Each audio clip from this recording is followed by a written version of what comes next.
9 महीनों से ज्यादा समय हो गया है और पंजाब हरियाणा की सीमा पर लग रहे शंभू बॉर्डर के ऊपर किसान आंदोलन 2.0 चल रहा है। इसी कड़ी में किसान संगठनों की ओर से 6 दिसंबर दिल्ली की ओर पैदल कूच का ऐलान किया है। शंभू बॉर्डर पर अब किसानों की संख्या बढ़ती दिखाई दे रही है। वहीं मीडिया से बातचीत करते हुए किसान नेता तेजवीर सिंह ने कहा कि 6 दिसंबर को शंभू बॉर्डर से किसान जत्थों के रूप में दिल्ली की ओर पैदल कूच करेंगे और जत्थों के रूप में जो किसान पैदल दिल्ली की ओर जाएंगे उनकी जानकारी 1-2 दिन में स्पष्ट करके जाएंगे। ये पैदल कूच होगी। वहीं कानून व्यवस्था को लेकर किसान नेता ने कहा कि लॉ एंड ऑर्डर किसानों ने कभी भी खराब नहीं किया है। उन्होंने कहा कि ये दीवार सरकार ने खड़ी की है और ये दीवार पार करके ही किसान दिल्ली की ओर कूच करेंगे। वहीं कल शंभू बॉर्डर से जो वीडियो सामने आई थी जिसमें हथौड़ों से दीवार को तोड़ा जा रहा था, उस मामले को लेकर तेजवीर सिंह ने क्या कहा वो सुनिए। 6 दिसंबर को हम यहाँ से एक दल के रूप में यहाँ पर कूच करेंगे। बिल्कुल वो जत्था होगा जिसकी आपको स्पष्टीकरण कर दिया जाए कि संख्या क्या होगी, उनका आधार कार्ड, उनका सब कुछ। तो अभी जो 2 दिन के अंदर, पिछले 2 दिन के अंदर अगर आप कार्रवाई देखें तो जैसे डलीवाल साहब को गिरफ्तार करके उनका अपहरण करके पंजाब पुलिस सेंटर सरकार के इशारे पर ले जाती है, उनको सीधा लुधियाना डीएमसी में ले जाते हैं, उनको राजेंद्रा हॉस्पिटल पटियाला में नहीं दिखाया जाता है।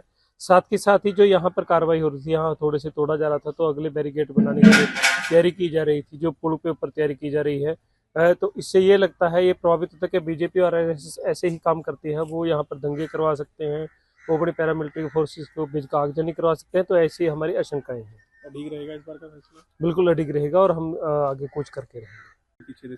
6 दिसंबर को हम यहाँ से एक दल के रूप में यहाँ पर कूच करेंगे। बिल्कुल वो जत्था होगा जिसकी आपको स्पष्टीकरण कर दिया जाए कि संख्या क्या होगी, उनका आधार कार्ड, उनका सब कुछ। तो अभी जो 2 दिन के अंदर, पिछले 2 दिन के अंदर अगर आप कार्रवाई देखें तो जैसे डलीवाल साहब को गिरफ्तार करके उनका अपहरण करके पंजाब पुलिस सेंटर सरकार के इशारे पर ले जाती है, उनको सीधा लुधियाना डीएमसी में ले जाते हैं, उनको राजेंद्रा हॉस्पिटल पटियाला में नहीं दिखाया जाता है। साथ के साथ ही जो यहाँ पर कार्रवाई हो रही थी, यहाँ थोड़े से तोड़ा जा रहा था तो अगले बैरिकेड बनाने के लिए तैयारी की जा रही थी, जो पुल के ऊपर तैयारी की जा रही है। तो इससे ये लगता है, ये प्रभावित होता है कि बीजेपी और आरएसएस ऐसे ही काम करती है। वो यहाँ पर दंगे करवा सकते हैं, वो बड़ी पैरामिलिट्री फोर्सेस को बीच का आगजनी करवा सकते हैं। तो ऐसी हमारी आशंकाएं हैं। अडिग रहेगा इस बार का फैसला? बिल्कुल अडिग रहेगा और हम आगे कूच करके रहेंगे।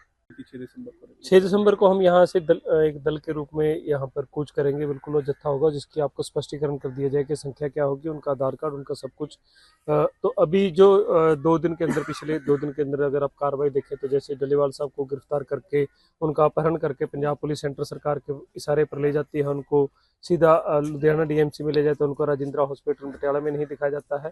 साथ के साथ ही जो यहाँ पर कार्रवाई हो रही थी, यहाँ थोड़े से तोड़ा जा रहा था तो अगले बैरिकेड बनाने के लिए तैयारी की जा रही थी, जो पुल के ऊपर तैयारी की जा रही है। तो इससे ये लगता है, ये प्रभावित होता है कि बीजेपी और आरएसएस ऐसे ही काम करती है। वो यहाँ पर दंगे करवा सकते हैं, वो बड़ी पैरामिलिट्री फोर्सेस को बीच का आगजनी करवा सकते हैं। तो ऐसी हमारी आशंकाएं हैं। अडिग रहेगा इस बार का फैसला? बिल्कुल अडिग रहेगा और हम आगे कूच करके रहेंगे। दैनिक सवेरा के लिए अंबाला से विपिन भाटिया की रिपोर्ट।